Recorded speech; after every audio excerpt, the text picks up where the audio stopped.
with forecast. Hi, everybody. Welcome to another edition of On Oshkosh. I'm your host, Cheryl Hentz. Very happy to have you with us on this edition. And we're going to be talking about a very serious subject tonight of dementia, and I will introduce my guests in a moment. First and foremost, we want to, we've had a couple of losses in our community, and I want to acknowledge those at this time. First of all, I think everybody pretty much in the Oshkosh community knows, and most of us are saddened by the loss of Canine Magic. There she was as a puppy, and Canine Magic was on this show sometime in the last year. She also did a speaking engagement at my church. There's she and her handler, Scott Zapata. She very suddenly became ill and had to be put down. Not quite 4 years old, and she passed on November 30th. There will be a public memorial service for Canine Magic on December 12th at the Best Western Premier Hotel at 1 North Main Street in Oshkosh at 10 a.m. And our condolences go out to the entire Oshkosh Police Department, and in particular, Magic's handler, Scott, and his family. The other loss that I want to acknowledge is a co-host of mine on this show for many years. Dan Rylance passed away on November 28th. I just learned of his passing today, and so it's between Canine Magic's passing, Dan's passing. I've had a couple of other losses. It's been a rough couple of weeks for me and for the On Oshkosh family as well. So just want to pay condolences to Billy Joe, Dan's wife, and his family on his passing as well. With that, let's move into the topic of tonight's show. Approximately 6 to 6.5 million people in this country alone are currently living with Alzheimer's disease and related dementias. I have to read it because I don't have this committed to memory. Most of those people are 65 years and older, although there are about 200,000 people under the age of 65 who have younger age onset Alzheimer's. And with the number of Alzheimer's cases alone projected to rise to an estimated 14 million people by the year 2060, it's even more important that we understand what dementia is, how we can notice it or try to notice it in ourselves or in loved ones, and how, and how we can go about treating it. So here to help me sort all of that out tonight and to tell us about some of the services available to people with Alzheimer's or related dementias, we have to my right Mike Rohrkaste. He is the executive director of the Fox Valley Memory Project, and to his right, Mike has been on here before, but to his right is Kristy Millar. She has not been on before. She is one of the resource navigators at the Fox Valley Memory Project, and we're very happy to have both of you here, so thanks so much. Let's start out by finding out exactly what dementia is. Tell us, how we can recognize it, and I think it's also important that people understand Alzheimer's is a form of dementia. It's probably the most popular, I hate using that word, but it's the most common form of dementia, right? Yeah. Cheryl, thank you for having us on, Oh, sure. and our condolences on the losses. Thank you very much. Much appreciated.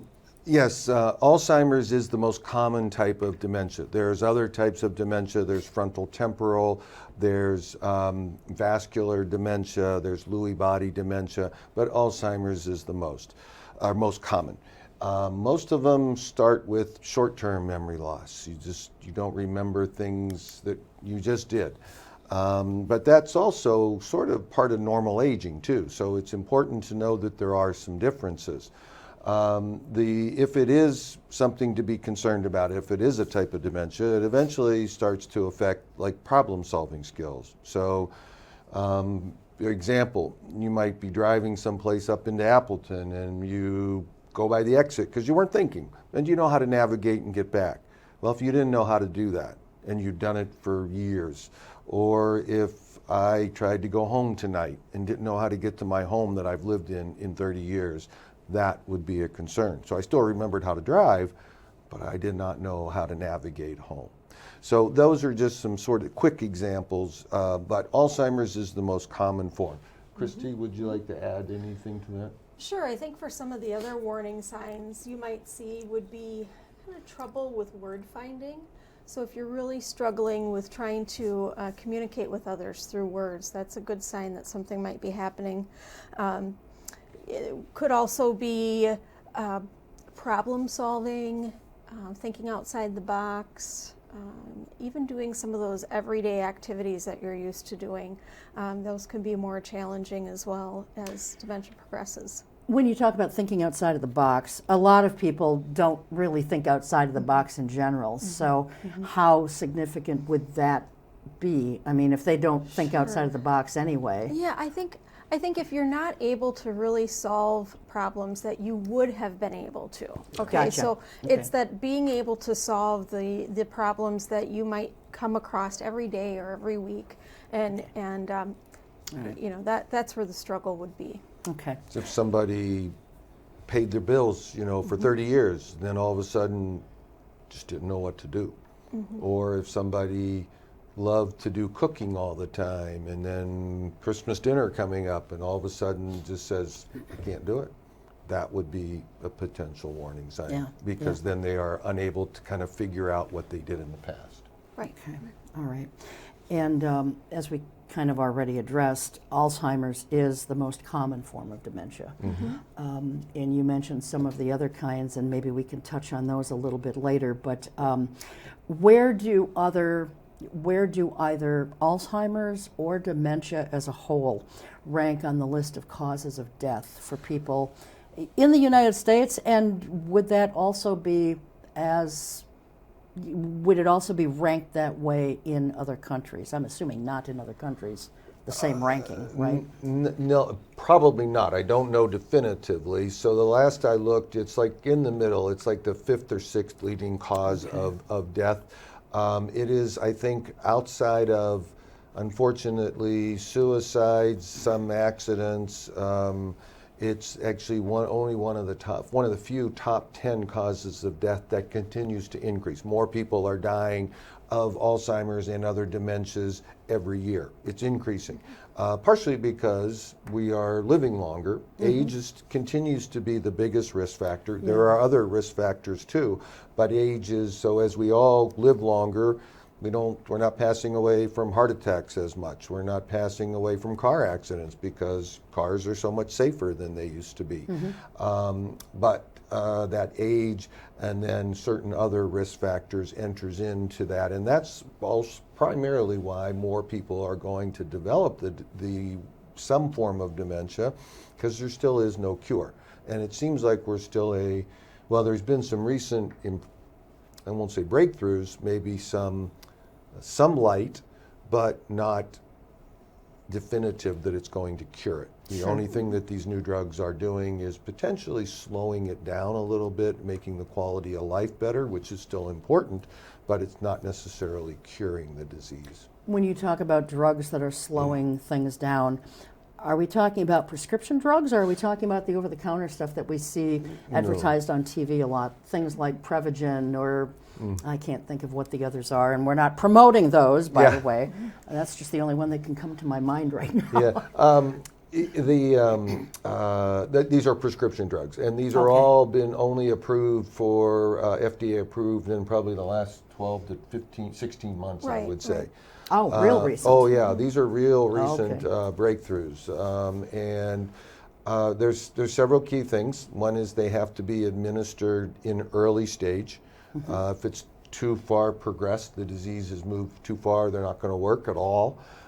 There's also some side effects. They're also very expensive. But the side effects are significant because they could cause brain swelling, which could cause brain bleeding, so they need to do periodic MRIs. But the good thing is they have been shown to reduce and I'm not an expert of going into all the technical details, but we have 2 doctors on our board. If Dr. Lisa Kakantos was with us today, she could tell you all that stuff, but basically there's stuff that builds in the brain that's not supposed to be there, and it's plaque, and it causes the brain not to work correctly, and that's what causes these diseases. And so these drugs are showing some impact on reducing that or removing that plaque, but it has to be done early. Let me ask this, and it may, to people who work in the field like you guys do, it may seem like kind of a silly question, but wiser people than I have always said there is no such thing as a stupid question or a silly question. So dementia is something that affects the brain. Why do people die from that? Because our bodies still function in other ways. The heart still beats, the lungs still work. So what is it about dementia of any form that makes someone die? Sure. Or causes someone to die? So I think it's important to understand that dementia itself is an umbrella term that's really talking about all the different symptoms that a person's having, okay? And that term dementia is caused by several other diseases, things like Alzheimer's, Lewy body, vascular dementia, frontal temporal lobe. All of those kinds of diseases are causing basically brain death. So the brain is dying off in sections because of what these diseases are doing. And so that's why it is a fatal disease, because it starts out in certain sections, but it does spread for most of them and affects even bodily function as a person progresses through their type of disease. So the end result then of the bodily functions no longer working right. Correct. That's what causes the death. Okay. My gotcha. mom passed from dementia, and this is all retrospect since I've learned, but when I was trying to help her, I thought it was totally just memory, problem solving. I did not understand at that time the impact on the body. The motor skills, peripheral vision. Her peripheral vision was shrinking. There was all these changes that were probably being affected by the dementia. She had some other health issues too, but the dementia was making them worse. And so her body was literally not working as well, and it was a lot more physical or motor skills than I thought. Yeah. How long ago was that, Mike? It was it's been, about 15 years now. Okay. So. Is that what, I'm sorry for your loss. Yeah. Is that kind of what caused you to get into this work, or were you already involved in it? I was not. I was a former human resources person, worked at Oshkosh Corporation here for almost 11 years, and then I retired, went into the legislature, and didn't go there to work on Alzheimer's, but that's ended up being, I did a lot of policy work. So you were in the legislature. I was in the legislature. Someone said to me, yes. Was he ever a Yes. politician? And I said, was. I don't Yes. think so. No, I was. And yes. she said, his name sounds familiar to me. Yes. So I stand corrected. Nope. He was. And so actually my first term, they wanted to do a bipartisan study committee, and it was on this, and I thought, my mom, it was hard, and it was sad. Her last 12 months of her life, the quality of life was very poor. And I wish I would have known more and been able to help her more. Yeah. But anyway, when this question came up, I just raised my hand and said, I'm willing to help. And then all of a sudden they said, well, you want to head it up? And I said, well, sure. And so there was like 14 legislators, half from each party, it was actually a bipartisan effort. We actually got some things done. We got some bills passed. Amazing. And some budget things signed into law under both Governor Walker and Governor Evers, so I applaud both of them, for this work. And we did some things, but I learned so much.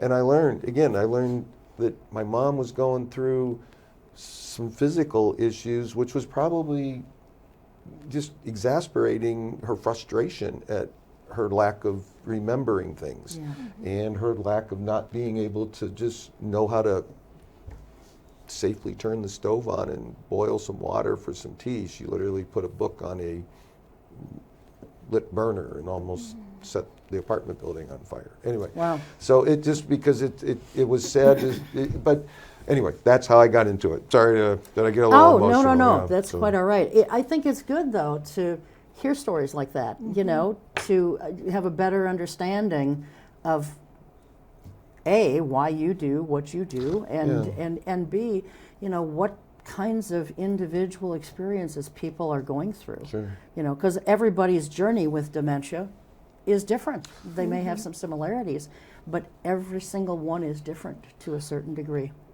That is true. And so in this work in the legislature, I learned about the Fox Valley Memory Project and got connected to them. And I was really taken by several things that they wanted to do to help families through these challenges. Because again, there's no cure, but it doesn't mean they can't still have a good quality of life in that time. It doesn't mean that they can't still do things that they used to do. They just might have to do them differently, might take longer. They might have to change what they're going to do. Parts of the brain are affected much later in the process. The long-term memory side of the brain, the creative side of the brain is affected later, so tapping into those things. So our programming and how we try to help caregivers understand it is focus on what they can do, not what they can't. Focus on what is working well and going well, not what they just literally can't do, because the brain is, as Kristy said, it's just not working in that part of it anymore. Yeah. And they're not trying to do it to frustrate you or to aggravate you. They just literally can't do it. Yeah, they just don't know what they're doing. But it's amazing, some of our programs that we see former engineers that, will build a box kite and then from just putting pieces together and stuff in a big one, and they'll go out and fly it. Yeah. But they might not recall the few days, that they did that. But they're going to feel good about it, though. Yeah. So anyway. One thing I think people would be surprised, perhaps, to learn about, I know I was when I first read this, is that Parkinson's and Huntington's disease are some forms of dementia. I would never have made that correlation. Yes.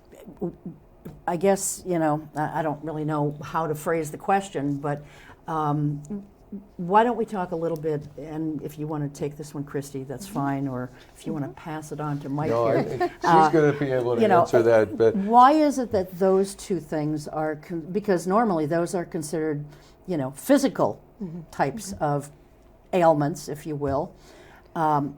Why are they considered a form of dementia?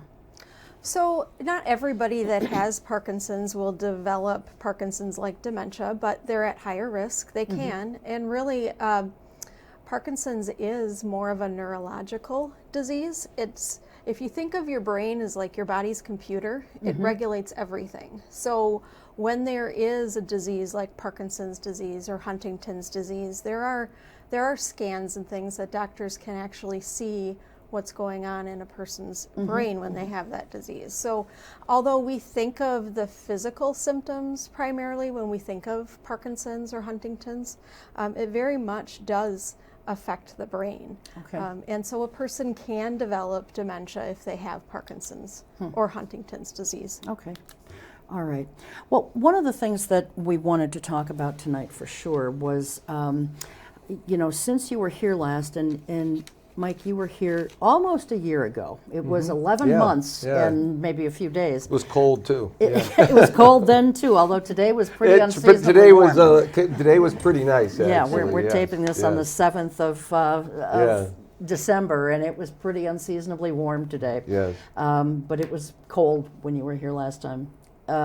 But since you were here last, the Fox Valley Memory Project, which you guys are both affiliated with, and the Winnebago County Aging, Disability, and Resource Center, and the Alzheimer's Association, you have started collaborating on a project. It's kind of an awareness campaign for the general Oshkosh area. I don't know if you've gone beyond Oshkosh or not, but we'd like to hear about that. Sure. How it came about, what it does, and then we can talk a little more about that. But I do want to just mention to viewers and listeners, if you're listening to us on the radio, the funding for this awareness campaign was brought about from the Oshkosh Area Community Foundation, and then each group that I had mentioned, each of the three groups have kicked in some money as well, and that's how it is being funded.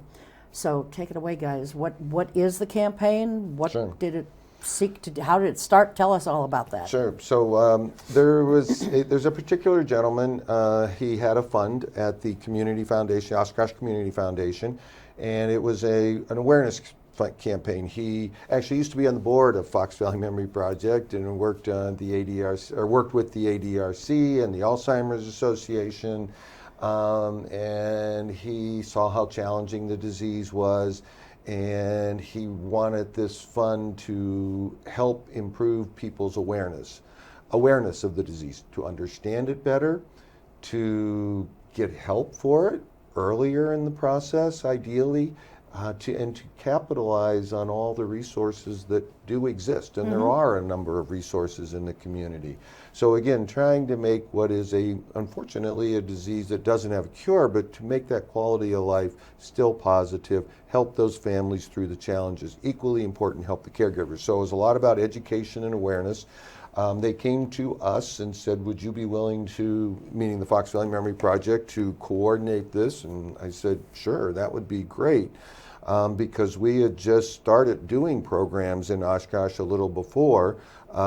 Previous to then, we really didn't go. Town in Neenah was about as far south as we actually, our service area. Now it's all of Winnebago County down to Fond du Lac. Good. So this was great. So we've worked with the ADRC, the Alzheimer's Association. We've run ads in the Oshkosh Herald. We are doing digital ads. We've created, the ADRC has really improved their website in terms of when people go to get help, and it has very quick and direct links to the Alzheimer's Association, if it makes sense for it to go there, or to the Fox Valley Memory Project, because we do different things. Sure. And so, or it keeps them within the ADRC website if that's what they want, or connects them to our phone number. It actually uses our phone number because we have a line that if somebody calls during the day and during Monday through Friday, unless it's a holiday, if we have somebody that's in the office, we will answer the phone live because we want to try to help those families as quickly as we possibly can. Oftentimes they're in crisis, they may only have a few minutes to talk. So if they have to leave a message, we get back to them within 24 hours or sooner. But that's what we try to do. Okay. Anyway, so this was really awesome. The gentleman's name was Don Hanson. There's a write-up in the Community Foundation, their annual report. He just had a tremendous heart for this issue, and unfortunately he did pass away. But again, he left a legacy of this fund, and now we're using that money to really benefit Oshkosh and the surrounding area. So to answer your question, it's primarily the Oshkosh, but we're also covering, want to get out in Omro, Winneconne, Sure. and southern down to the border of Fond du Lac. And we're actually could be moving into Fond du Lac at some point next year, possibly. Oh, good.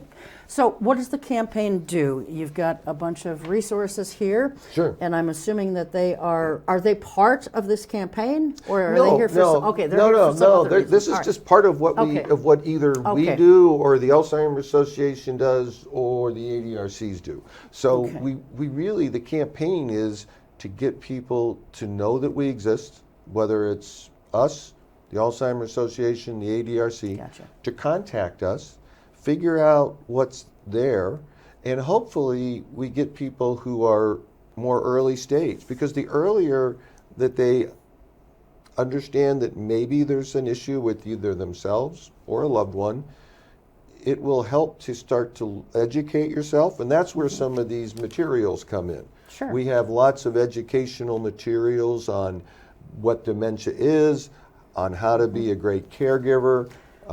There's just a number of understanding what normal memory loss is versus what's something to be worried about. I Sure. gave that example earlier. Yeah. I'm 65. My memory doesn't work as much or as well as it used to. And it's not going to work as well as I get a little bit older. Now, does that mean that I have dementia? I don't think, not at this point. But this gives a warning signs. That's one of the biggest questions that when I do a talk about this, I get asked is, what's the difference? What do I need to be worried about? And again, it's really, if you can't figure something out that you have done for years, that's just all of a sudden you don't know how to do it. That's a big warning sign. However, though, it's also good to get connected to healthcare and to make sure that it is Alzheimer's or another type of dementia, because other things can cause short-term memory loss that sometimes mimics some of those symptoms of short-term forgetting, problem solving. For example, my wife, she just had surgery for a rotator cuff. So she was under anesthesia, and I actually, she's been kind of foggy, and but I'm sure it's because of that. Yeah. And it's coming out of it, but it's good to know what it is, if it really is that. Certain drug or prescription drug or vitamin deficiencies can also cause memory loss that could mimic that. Yeah.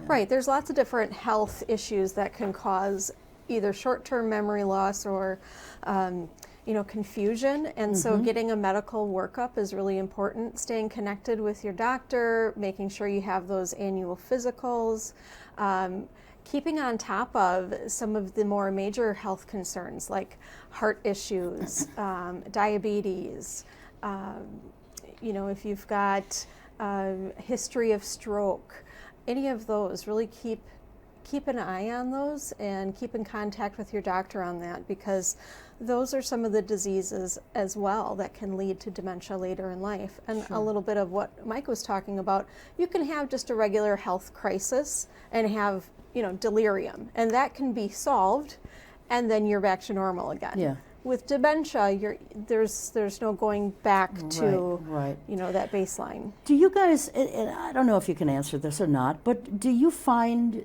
that because certain things can mimic dementia or vice versa, do you find that the disease is sometimes misdiagnosed, or someone is diagnosed with it when they don't necessarily have it, or they have something else and they're diagnosed with Alzheimer's or with some form of dementia? So I think that if people are going into their doctor with some of their concerns and they're not getting sufficient answers, it's always a good idea to get a second opinion. Maybe seek out a neurologist to get some of those tests done.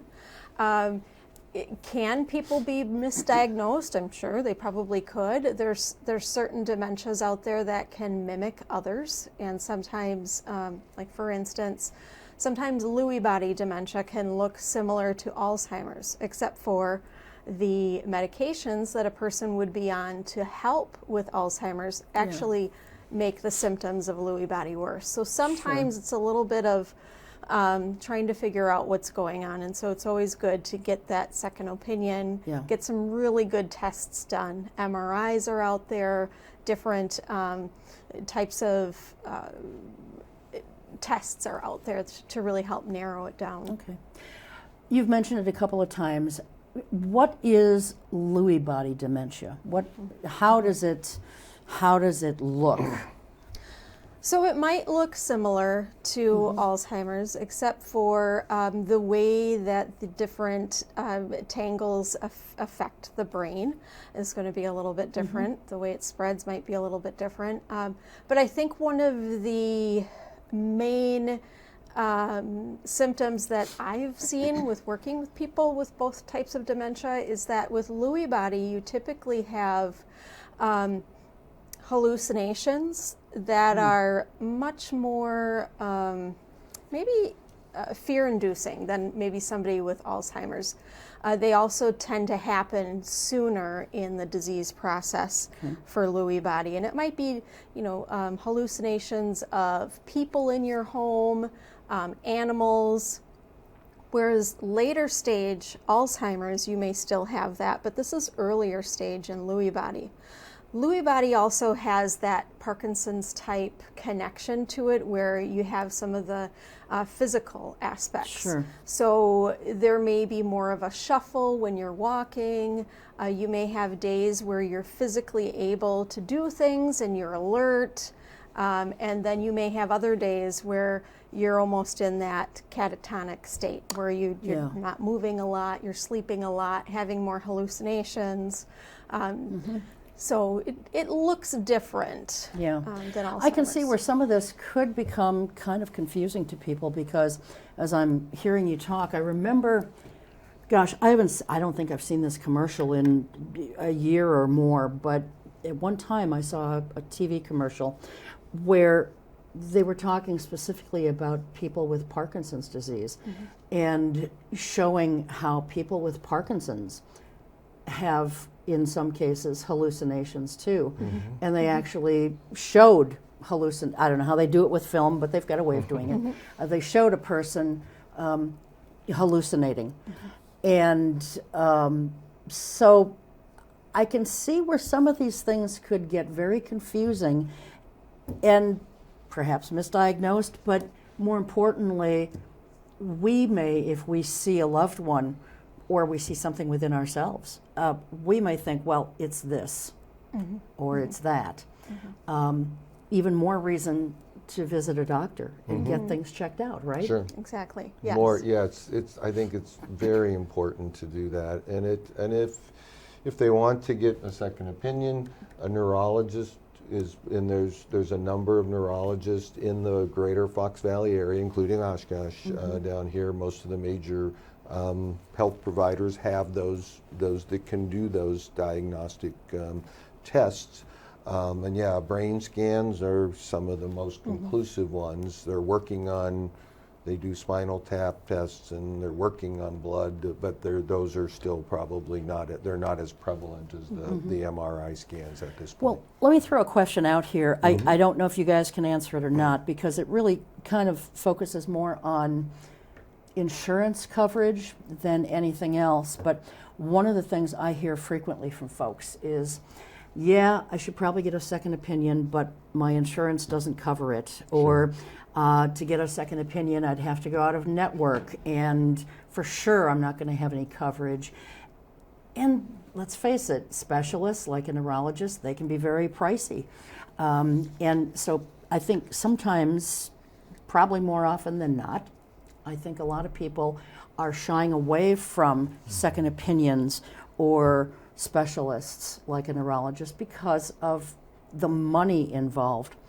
Are there any kinds of funds out there that you guys are aware of? And if not, that's fine, because this is a curveball question I'm throwing out here. But it's one I just happen to think about as we're talking about second opinions and specialists. Is there anything out there that people can avail themselves of in the event that they can't afford or their insurance won't cover a specialist? I think that's a really great question, and sometimes when we don't know the answer, the wonderful thing about Oshkosh and the Fox Valley area is that there's lots of different connections and people that we can reach out to. Most of the time when I'm talking to families, I'm making sure that they are connected with their county's ADRC, because ADRC really is one of the great resources to be able to find out, what kind of financial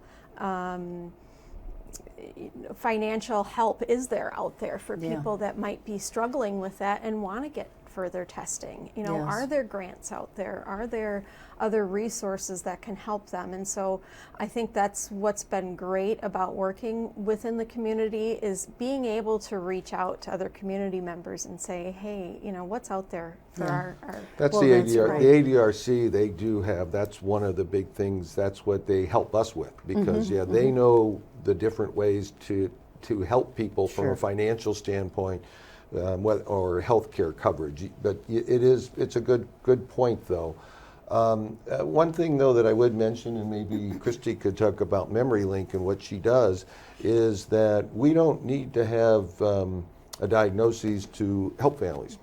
Some programs, they actually have to have a diagnosis. We don't, if a family thinks that they have memory loss, they could call us, they could connect with Kristy, one of our resource navigators, and she could guide them through these things. And then, you know, if they find maybe that all of a sudden something would change, but they can still get the help, they can get referred and figure out all those resources. And maybe Kristy, could she talk about Memory Link? Oh, absolutely. Yeah, let's talk about Memory Link. Yeah, because it was on my list for a little later, but let's just move into it now. I think maybe it's a good time, because this is time for, that's when they don't know what to do. This is really where they fill that gap. Yeah, and let me just, before we get into that, Kristy, let me just say this. This program is shown on YouTube, and so if you happen to be watching us and you live outside of Wisconsin, I mean, here in Wisconsin, when you hear us refer to ADRC, we're talking about the county's Aging, Disability, and Resource Center. I don't know necessarily what it's called in your particular county or township or whatever, if you do live outside of Wisconsin. But, you know, if you're in doubt, contact your county's health and resource programs, or, you know, whatever. If you go to your county's health website somewhere, you're going to find something that will put you in touch with someone who can help you. And I don't know what everything's called in other states, but I know if you reach out, you can find it. So anyway, I had to make that point clear. No, that's a good point, and that is true, because we connect people sometimes to those. You know, we just Google and help them find those, and they exist out there. Yeah. So go ahead, Kristy. So sure. So Memory Link is really it's a great program that was designed to help families and those living with memory loss that are still living at home to get resources, to get that support that they. Many of them desperately need to be able to remain independent for as long as possible in their homes. And so as a resource navigator, if somebody calls up Fox Valley Memory Project and is saying, hey, I just really need some help kind of trying to find some resources or understand what my loved one is going through, I just sit down and I listen to them. I talk with them, kind of hear their story, find out what their struggles and concerns are, and then together we just kind of develop a plan of, you know, what's one of the most important things to you right now? You know, what do we need to work through right now? And then we try to find those resources and get them connected to different programs so that they can move forward and have that good quality of life as they're at home with memory loss. And part of that is getting them connected to the different resources in our community. Part of it's getting them connected to the different programs that we have within Fox Valley Memory Project.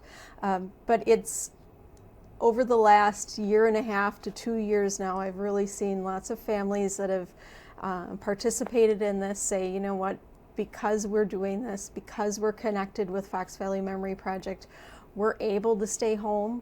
We're able to take care of our loved one at home.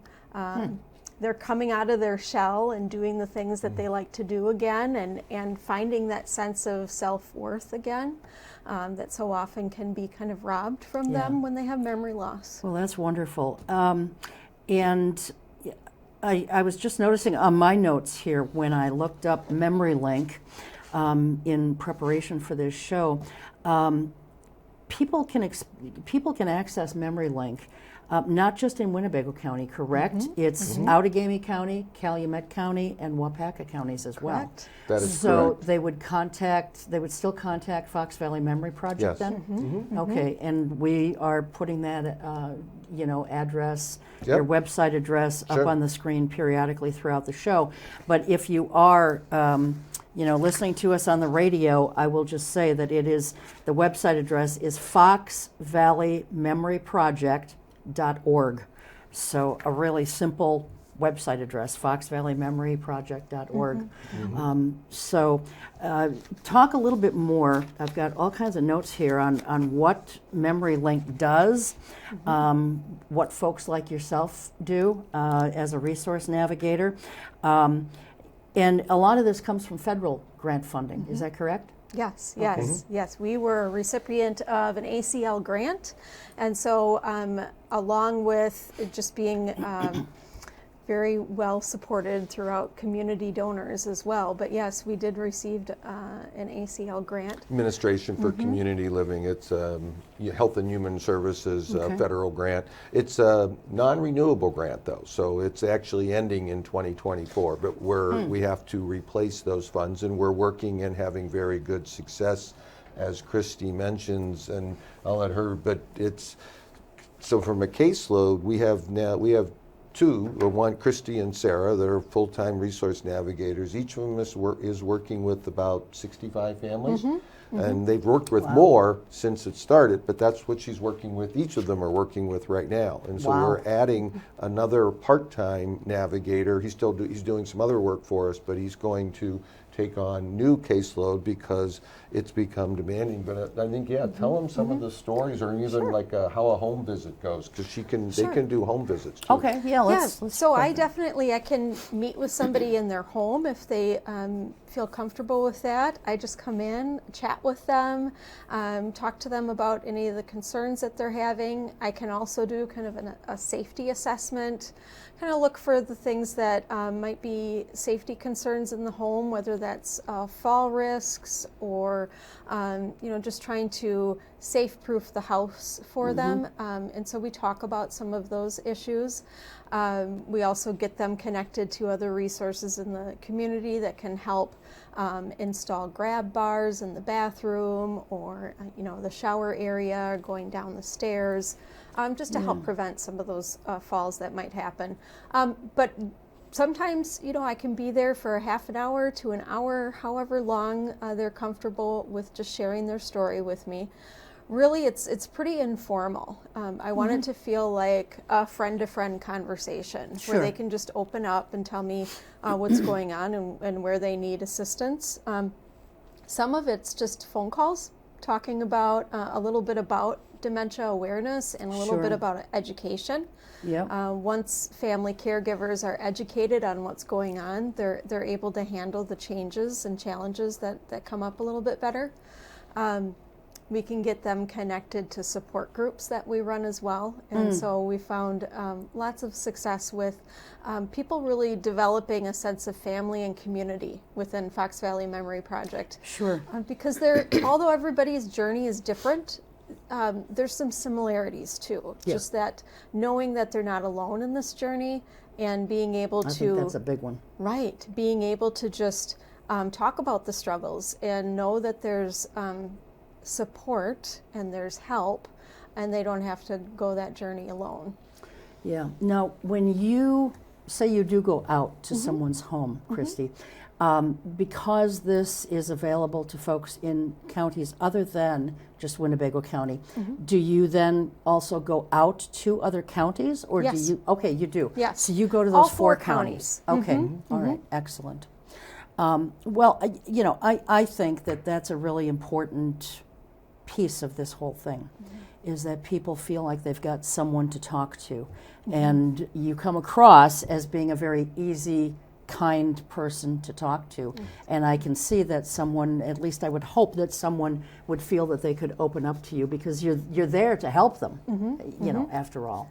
And I think sometimes there is, whether we're talking about ourselves or we're talking about a loved one, there's worry about being alone, even though we know deep down that we're not.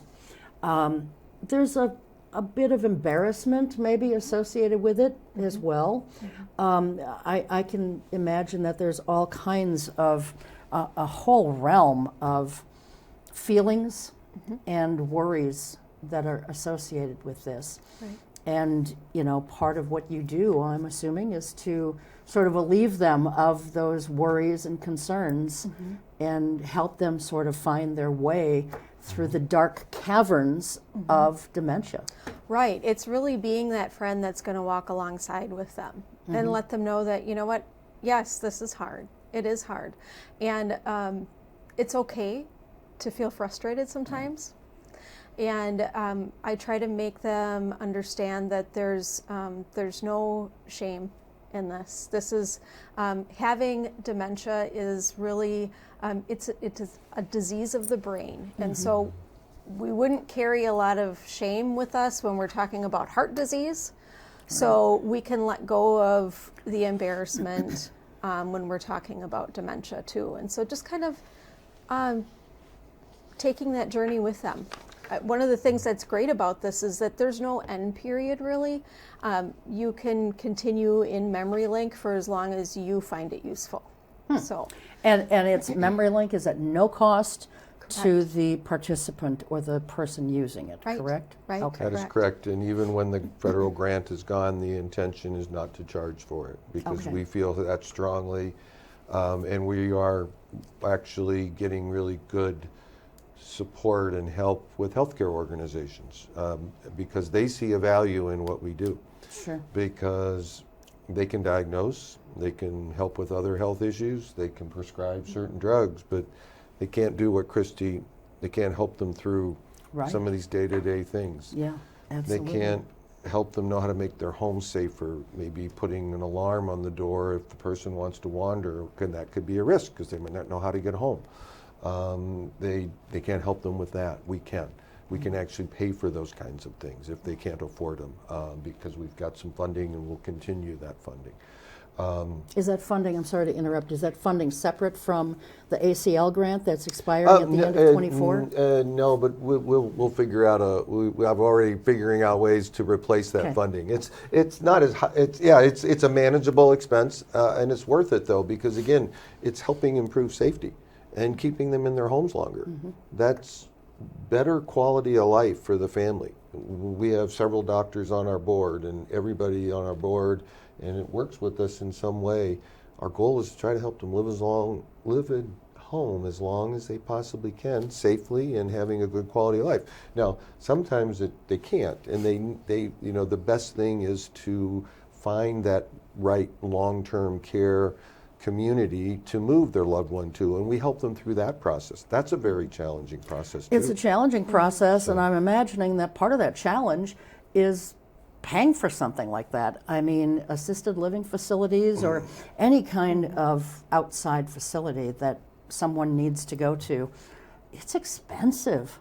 I mean, my God, you can't even, well, you guys can imagine it, but Yeah. most people out there, unless they've dealt with it, they can't even begin to imagine how expensive it is. You ran a memory Right. care unit. Right. So one of the nice things about having worked in memory care prior to being here is understanding both the financial stress that it can cause families and that that mental angst that families go through when they finally make that decision that they need to place their loved one into a memory care community. And so it's a good thing to be able to walk alongside a family that's dealing with that and really help them try to prepare. What should I expect? Who do I need to reach out to find a good community? How do I financially plan for this? And still be able to take care of myself as well as the Absolutely. caregiver. And so we really just walk that road with them. I'll have good conversations with them about what to expect. What's going to look different about life when your loved one is in memory care, and what to expect when you're there too. Sure. I talk to them about trying to plan out their new apartment so that they've got some familiar areas, whether that's their familiar, recliner next to the window, setting it up just like it was at home so that they walk into an apartment and it feels like my home. Sure. Yeah. So we talk about that. Well, and it's probably good too with someone who's already dealing with some memory issues. You don't want to throw another curveball at them by moving them into a place where things are not laid out in a familiar fashion for them, right? Can be very, from what I understand, it can be extremely stressful for them. They Sure. do adapt, but it can be stressful. Yeah, just moving and- to a new place. For someone who's not afflicted with anything, Right. moving is stressful. And we Yes, talk that's about that. true, yeah. Yeah, we talk about that. We talk about how stressful it is just for the, all of us to move. And so to expect there to be a little bit of a regression as a person is trying to, get used to their surroundings. And I typically you'll see somebody maybe struggle for about a month until they settle in and it becomes familiar and they can settle into a routine again. Okay, good. Earlier, Kristy, you mentioned support groups. Am I correct in understanding that there is now a support group at the Fox Valley Community, the Fox Valley Technical College here at the Oshkosh Yes. campus? Yes, you are correct. So the first Monday of every month is when we have the support group. It's called TLC Support Group, and that is at the Fox Valley Tech here in Oshkosh. And then the fourth Thursday of every month, we also have TLC Support Group at the Senior Center here in Oshkosh. Okay. And those run from 1 to 2 in the afternoon. Either one? Either one. Okay. Okay, so 1 to 2. Let me just finish making this note so I don't forget.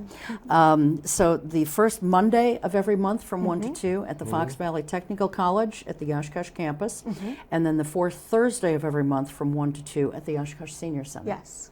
Okay. And both those support groups, they are for whom? Are they for the person who is afflicted? And I don't know if afflicted is the right word, but I hate using the word suffering from, because not everybody suffers from something, you know. So We try not to use those words. Yeah. But it can be that, though. I Yeah, mean, trying that's to the be the politically realism. correct can be a But we challenge. try not to, you know, we try to help. We speak of them as challenges and yeah.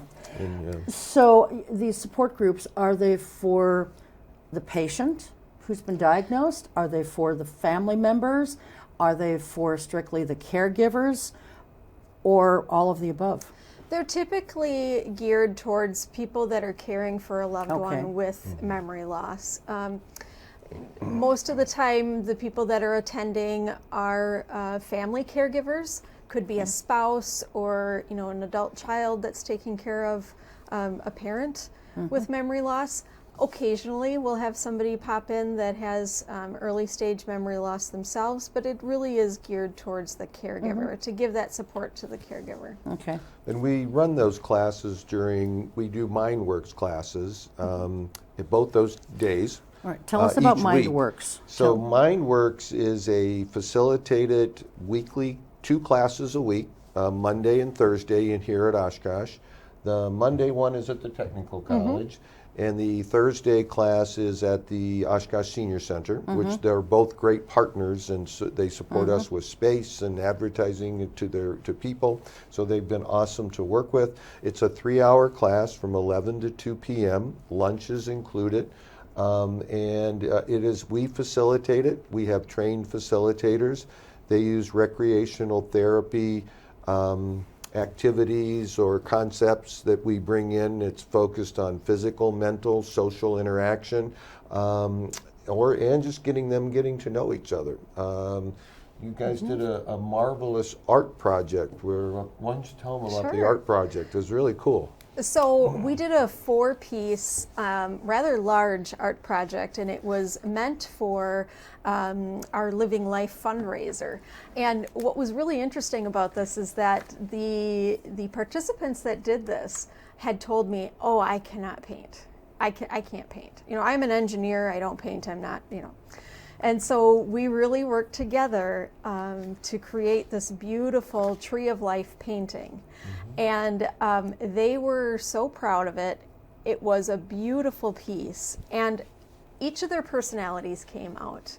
Each of their, some of them were professors, some of them were engineers, and you could tell the detail, that the engineers took to make sure everything looked balanced. And it was such a neat project to do together, and they were so proud of it. Family members were so proud of it.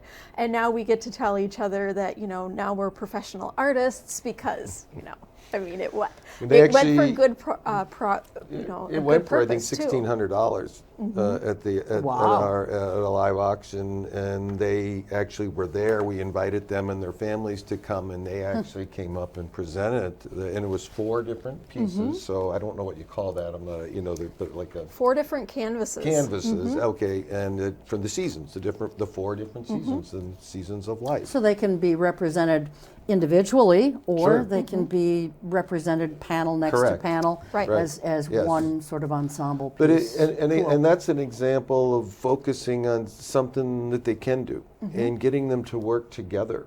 And even again, we focus on. I hate to, but I keep saying it: what they can do, not what they can't. And we Well, and that's so important because I think if I or a loved one had any type of dementia, I would think it would be important. Well, when you're dealing with any kind of situation, even if someone's in a wheelchair or whatever, it is important to focus on, because we can really get down on Yes, ourselves, correct. can't we? If you can't do something. And I know that just from having, been laid up with a knee replacement, a couple times in my life. You get down on yourself because, geez, I can't do this and I can't do that and I got to have help with this and someone's got to help me with that. But you can do so many other things, and so it is important to, Yes. have that self-affirmation. So that Right. we're And not that's- getting yeah, really that's a great- down That's on a great ourselves. word. And I think a lot of it too is, as people, we need purpose, right? We Yes. need to have that continued sense of Yeah. purpose. We need to know that what we're doing is positive, it's affecting somebody in a positive way. We need to know that we still have purpose. And so by doing these different projects together, by meeting together, by, I've heard so many of our participants say, oh, these are my people.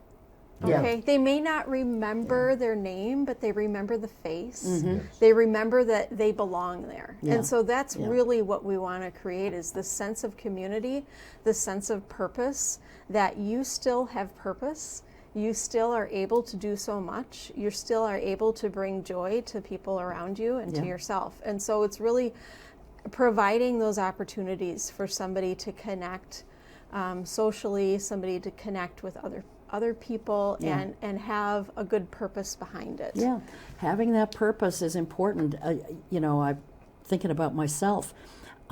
Many years ago, I was laid up. I had, I forget if it was a slip disc or it was something with my back.